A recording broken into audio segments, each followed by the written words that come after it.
আসসালামু আলাইকুম সবাইকে। সো কাঙ্ক্ষিত ওয়েটের পরে কিন্তু আমরা ডক্স টোকেনটা আজকে ক্লাইম করতে পারবো। সো ক্লাইমের প্রসেসটা A to Z আমি আপনাকে দেখিয়ে দিব। কোনোভাবে ভুল করলে কিন্তু আপনারা আপনাদের পেমেন্টটা কিন্তু রিসিভ করবেন না। এর জন্য ভিডিওটা ফুল ওয়াচ করে কীভাবে আপনাদের টোকেনটা উইথড্র করবেন এটা দেখে নেবেন।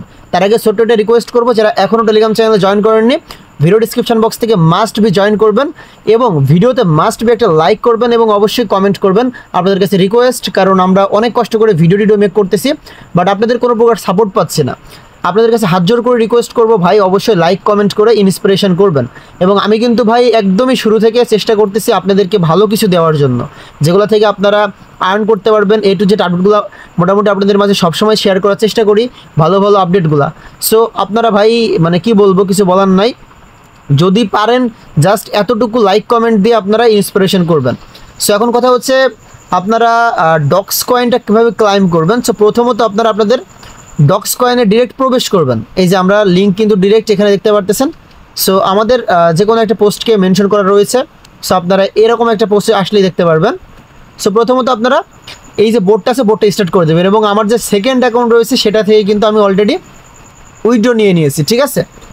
সো এখানে দেখতে পারতেছেন যে ডিপোজিট টু এক্সচেঞ্জ বলে একটা অপশন রয়েছে। সিম্পলি আপনাকে এখানে একটি ক্লিক করতে হবে এবং মাল্টিপল যাদের অ্যাকাউন্ট রয়েছে তারা কি করবেন সেটাও আমি ভিডিও শেষের দিকে বুঝাই দিব।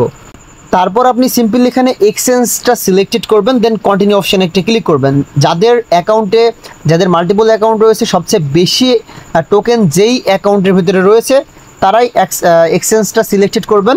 এবং বাইবিট যেহেতু প্রত্যেকেরই একটা করে থাকবে, সেহেতু একটা বাইবিটে আপনারা বেশি যে টোকেনগুলো রয়েছে যেই ইয়ার ভিতরে অ্যাকাউন্টের ভিতরে, সেখান থেকে বেশি টোকেনগুলো আপনারা বাইবিটের ভিতরে নিয়ে নেবেন, বাকিগুলো আপনারা টেলিগ্রাম ওয়ালেটে নেবেন, ঠিক আছে। এখন এখানে এক্সচেঞ্জটা সিলেক্টেড করে সিম্পলি কন্টিনিউ অপশানে একটি ক্লিক করবেন। দেন OKX যেহেতু আমাদের বাংলাদেশে ব্যান, সেহেতু আমরা বাইবিটটা সিলেক্টেড করব। দেন এখানে সেন্ড হেয়ার অপশানে একটি ক্লিক করব। দেন এখানে ইয়েস আই হ্যাভ এখানে একটা ক্লিক করব। দেন প্রথমে বাইবিট UID দিব, দেন এখানে ডক্স ডিপোজিট অ্যাড্রেস দিব, দেন এখানে মেমো দিব। সো আমরা এখন সিম্পলি আমাদের যে বাইবিট অ্যাকাউন্ট রয়েছে সেখানে আমরা প্রবেশ করব। সো প্রবেশ করার পরে এখানে আমরা সিম্পলি এই অপশানে একটা ক্লিক করব। দেন এখানে ক্লিক করার পরে আমাদের যে অ্যাকাউন্টের যে UID রয়েছে সেটা আমরা এখান থেকে সিম্পলি কপি করে নিব, ঠিক আছে। সো কপি করার পরে এখানে আমরা নিচের দিকে দেখতে পারতেছেন যে অ্যাসেস্ট অপশান রয়েছে, এখানে একটি ক্লিক করবেন। দেন এখানে দেখতে পারতেছেন যে ডিপোজিট অপশান রয়েছে। সো এই ডিপোজিট অপশানে আপনাকে একটি ক্লিক করতে হবে। দেন এখানে অ্যাগাইন ডিপোজিট ক্রিপ্টোর ভিতরে একটি ক্লিক করবেন। দেন এখানে ডক্স লিখে সার্চ করবেন। সো DOGS ডক্স লিখে সার্চ করে এখানে এটা দেখতে পারতেছেন যে তাদের টোকেনটা কিন্তু চলে আসছে। তো সিম্পলি এখানে টোন নেটওয়ার্কটা সিলেক্ট করে দিবেন এবং তাদের টোকেনের যে নেটওয়ার্কটা সেটা কিন্তু টোন নেটওয়ার্ক। দেন ওকে করার পরে এখানে দেখতে পারতেছেন যে ওয়ালেট অ্যাড্রেস, সিম্পলি ওয়ালেট অ্যাড্রেসটা কপি করবেন। দেন এখানে দেখতে পারতেছেন যে মেমো, এটা কিন্তু খুবই ইম্পর্টেন্ট, এটা ভুল করলে কিন্তু পেমেন্ট পাবেন না। সো মেমোটা এখান থেকে আপনারা কপি করবেন। কপি করার পরে এখানে আপনারা চলে আসবেন, আসার পরে বাইবিট যে UIDটা আপনারা কপি করছেন। সো এখানে যে যাদের হচ্ছে রেডমি কিবোর্ড যারা ইউজ করেন, এই যে নোটপ্যাড দেখতে পারবেন যে কিবোর্ডের এখানে আছে, এখানে একটা ক্লিক করলে যেগুলো কপি করছেন পর্যায়ক্রমে এখানে শো করবে।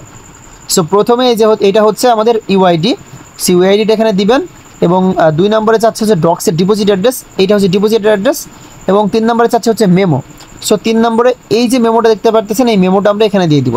দেওয়ার পরে সিম্পলি সেন্ড অপশানে ক্লিক করলেই কিন্তু আমাদের উইথড্রটা সাকসেসফুলভাবে হয়ে যাবে এবং এটা আমরা 20 তারিখে রিসিভ করব এবং 20 তারিখের আগেই কিন্তু আমরা এটা রিসিভ করব, সেম লাইক একদম কিন্তু নট কয়েনের মতো।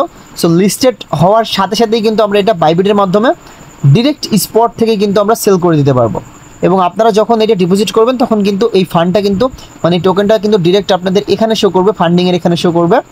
সো এখান থেকে আপনারা এটা ট্রান্সফার করে আপনারা স্পটে নিয়ে নেবেন এই ডক টোকেনটা, যেটা ডক্সটা সিলেক্টেড করে স্পটে নিয়ে নেবেন। এবং আপনারা যদি অনেকেই চাচ্ছেন যে এটা টোকেনটা সাথে সাথে সেল করবেন না, আপনারা হোল্ড করতে চাচ্ছেন, সো যারা হোল্ড করতে চান তারা হোল্ড করতে পারেন, সমস্যা নাই। কারণ ইনস্ট্যান্টলি কিন্তু এই টোকেনটার প্রাইসটা কিন্তু একটু কম হবে, যেহেতু অনেক সাপ্লাই তাদের, বাট পরবর্তীতে কিন্তু চান্সেস রয়েছে টোকেনটার প্রাইস আপ হওয়ার, ঠিক আছে। তবে এটা আপনাদের উপর ডিপেন্ডেন্ট করবে, আপনারা হোল্ড করবেন নাকি সেল করে দেবেন। যারা ইনস্ট্যান্টলি সেল করে দিতে চান ফান্ডিং থেকে এখানে ইউনিফাইড ট্রেডিংয়ের এখানে নিয়ে রাখবেন, যাতে করে স্পট ট্রেডিংটা স্টার্ট হওয়ার সাথে সাথে আপনারা এখানে টোকেনটা সেল করে প্রফিটে নিতে পারেন, ঠিক আছে। ডক্স কয়েনটা কিন্তু এখন অ্যাভেলেবেল হবে না, এখানে লিস্টেড হওয়ার আগেই কিন্তু এটা অ্যাভেলেবেল হয়ে যাবে। সো লিস্টেড হওয়ার আগে কিন্তু এটা অ্যাভেলেবেল হয়ে যাবে এখানে। এখন যেহেতু এখনও অনেক দিন বাকি, 20 তারিখে এটা লিস্টেড হবে। দ্যাটস ওয়াই কিন্তু তাদের কোনো কিছু এখন অ্যাড করে নাই। সো এইটা হচ্ছে ফুল বেসিক ভিডিও, যারা বুঝবেন না অবশ্যই কোশ্চেন করবেন টেলিগ্রাম গ্রুপে। ধন্যবাদ সবাইকে।